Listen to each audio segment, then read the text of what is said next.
Hey, what's up everybody? This is Like It's 1985, and today we are going to take a look at the Construct-Bot STARSCREAM. This is a 40-piece set, and it is classified as a Scout class in terms of Construct-Bots. And it really isn't a Scout class in terms of the toy line because, as you can see, he's more like a Voyager as compared to Deluxe class Thundercracker there. So you can see the size difference there.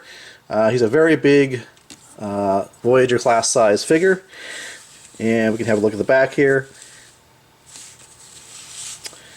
Now he stands about 7 inches tall, just a little bit above 7 inches tall, so really good height. We can take a look at the head sculpt, which is on these figures have so far been really good. You can see Starscream has a smirk on his face, which is very cool. Thumbs up, Hasbro, for actually including that detail. It really brings the figure to life, I think. A very nice head sculpt. I do appreciate that. So, as with all of these Construct-Bot figures, this is very poseable. The head actually is on a ball joint at the inside of the head. Then there's a C-clip joint connecting it to the frame. You've got articulation at the shoulders here on a ball joint. The ball joints themselves are kind of coated with this rubberized plastic, so it's not a smooth plastic, so it really has a lot of grip, if you will, to it. So it does take quite a bit of force to move the joint, which is good. So you get articulation there. You have a C-clip joint there at the elbow. Then you have a C-clip joint and a ball joint connector. It connects to the wrist there, or I should say the forearm, and it connects to the hands via a ball joint. There really is, well, there's actually waist articulation there. I was going to say there is not, but there actually is waist articulation there due to the transformation. You got your hips there on a nice ball joint. Then you have articulation here at the knee. There's a C-clip joint there. And then you have a C-clip joint at the ankle connecting to the lower leg, and you have a ball joint connecting to the actual foot. So really nice posability for this figure. Now the wings themselves do have a bit of articulation. They can come out to the side like that. So you do have that option.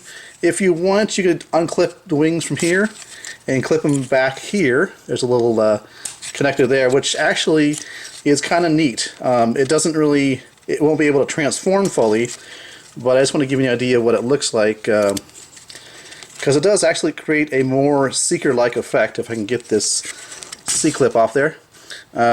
That's the one thing that's good about these joints, is that really connect really solidly.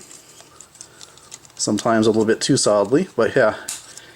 You can see how they are back there, which really is kind of a nice effect, I think. But in order to transform it, we're going to have to unclip it and clip it back onto the forearm. And as you may have noticed, there's a bunch of C-joint, bunch of places where you can connect a C-joint onto the frame. Yeah. So you do have options there for different, if you wanted to actually create your own Construct-Bot, you could do that, which is always nice. And you got peg holes here in the wings, pegs coming out of the wings as well, so really you could go to town. I would imagine these ports here that are found all around the body could be compatible with like mech tech weapons and so forth, so you can really weaponize this guy. Alright, so let's go ahead and transform this guy. I'm going to take out these Gatling guns here, which is unfortunate. I would have liked to see the null rays more than a Gatling gun, but at least he has some weapons for both of his forearms. So let me go ahead and adjust the camera here, and we'll transform this guy. You will notice there is a common way that all these Construct-Bots transform, and one of the common themes is the head goes down here, and I'm going to rotate it around. Rotate around if I can. That,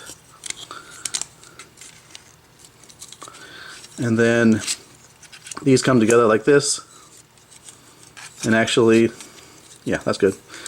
So then we're going to bend the legs back like this, and you're actually going to want to rotate the waist section 180 around, and then on the side of the leg there's actually 3 connectors. You want to connect the top peg or top peg hole to this peg right here. So what you're going to have to do is bend back here and do a little bit of contortion to get that lined up. Like that. Same thing over here.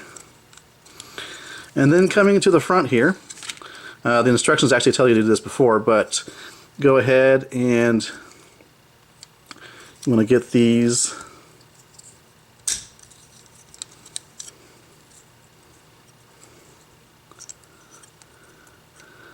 kind of like that, because these are actually going to form the nose cone.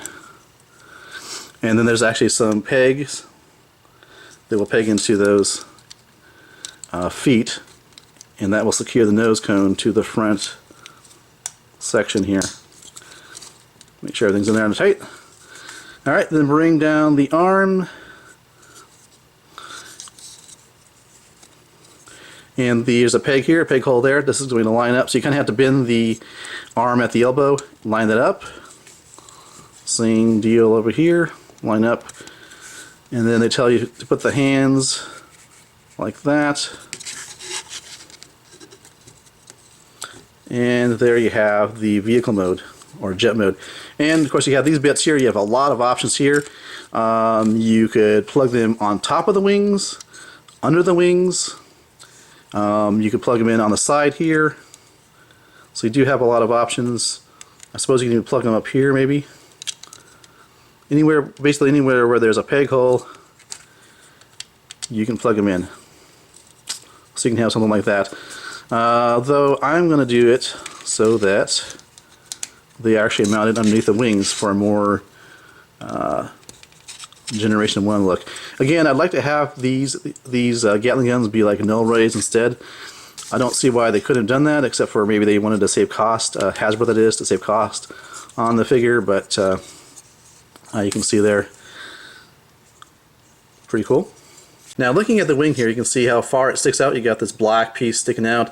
You may think that looks a little bit odd or not good. Oh, because you have the articulation here, you can actually bend this around so it's nice and compact, like that. So kind of, you have two options with the display of the wings there, out like that, or they can kind of tuck underneath a little bit for a more compact look. So there you go. In the vehicle jet form, STARSCREAM here is basically a Voyager sized figure. Massive wingspan, as you can see. So really, really nice in terms of the overall size. I got this at my local Walmart for around $10.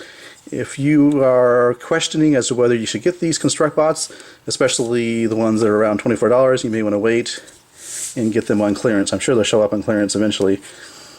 So there you go. Pretty cool.